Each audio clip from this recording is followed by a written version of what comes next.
This paper is called A Critical Narrative Inquiry to Understand the Impacts of an Overdose Prevention Site on the Lives of Site Users. The research was conducted by a team, including myself, out of the School of Nursing at Western University, as well as the Center for Research on Health Equity and Social Inclusion, and in partnership with the Middlesex London Health Unit and their research division.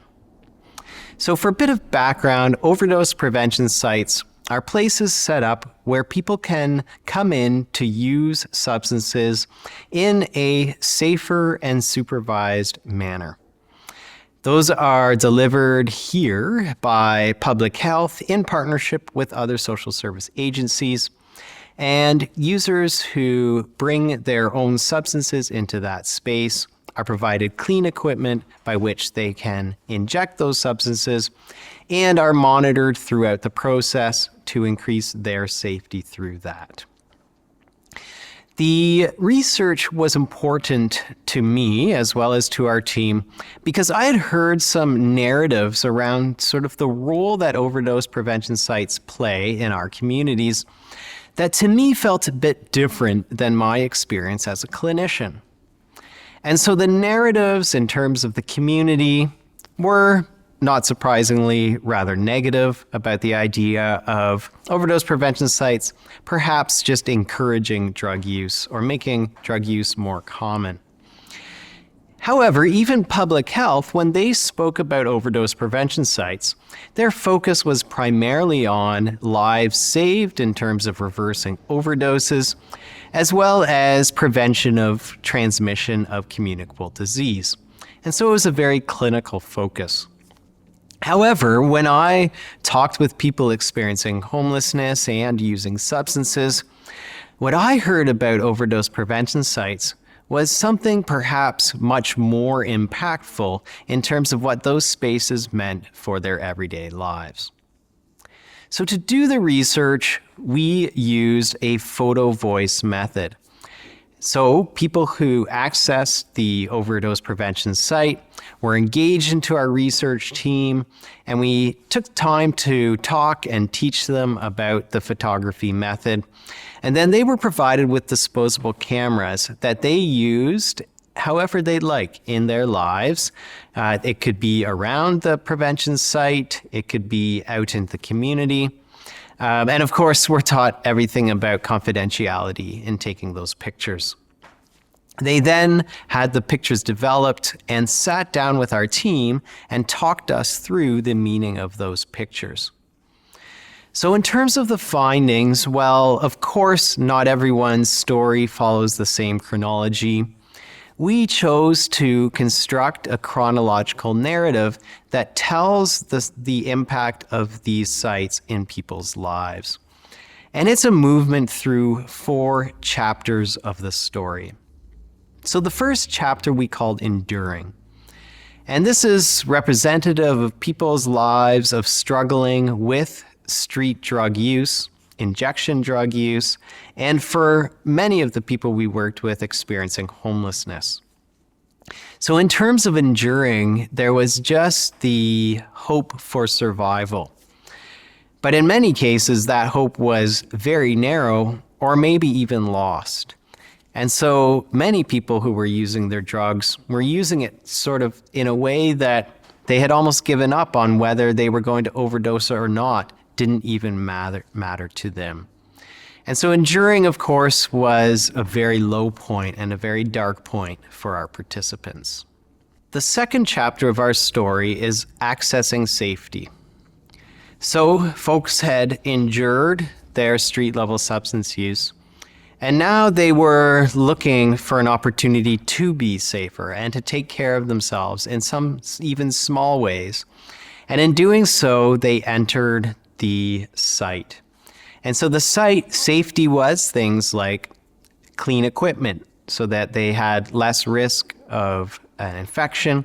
It was having a nurse who's there to monitor them through their high and making sure that they're not going to die from their overdose. And so it was often just a small step, just a little bit of wanting to be healthier, wanting to reduce their risk. And so they stepped into that space, often just looking for things like clean equipment.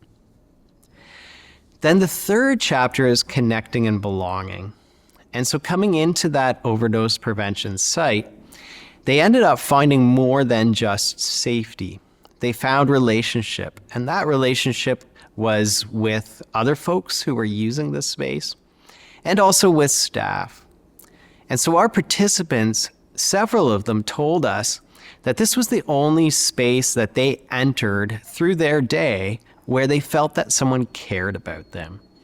So the site staff, the nurses, the harm reduction specialists would get to know people and ask how they were doing and tell them that they cared about them and they wanted them to be safe and to be well. Many of them also began helping out in the space. And so they would volunteer, they would work as peer support, and they developed a community and a sense of belonging, and also had relationships with other people who use substances that were different than the way that they might relate out in the community. And those relationships felt more supportive to them. And so that leads us to the fourth chapter, and the fourth chapter is transforming. And so for many of the folks that we talked to, that belonging and that relationship that they developed in the site became a motivation for them to start to think about their own lives and their own well-being differently. And so then they started thinking about things like accessing treatment, like reconnecting with loved ones, and just generally goal setting. So for many of them, while they were in the worst parts of their enduring their drug use, they hadn't thought about any goals because they honestly often didn't really care if they lived or died.